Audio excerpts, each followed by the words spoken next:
तुम्हारे शौहर ने आज तक तुम्हें दिया ही क्या है, बस गुजारा ही करवा रहा है। वो जो तुम्हारे साथ पढ़ती थी ना, उसके शौहर ने देखो उसे कैसे रानी बना कर रखा हुआ है। मैं तो रोजाना तुम्हें कहती हूँ अभी भी वक्त है, छोड़ दो इसे। ये माएँ ही होती हैं जो बेटियों का घर बसाती हैं, और ये माएँ ही होती हैं जो बेटियों का घर उजाड़ती भी हैं।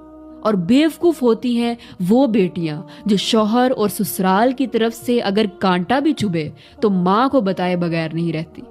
और जाहिर है माँ तो फिर माँ है।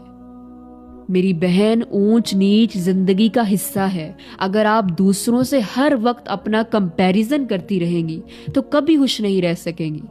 अगर किसी का शौहर उसे आपके शौहर से अच्छा रख भी रहा है तो इसका हरगिज ये मतलब नहीं कि उस लड़की की जिंदगी में कोई प्रॉब्लम नहीं है, उसके शौहर में कोई खामी नहीं है, वो बिल्कुल परफेक्ट है।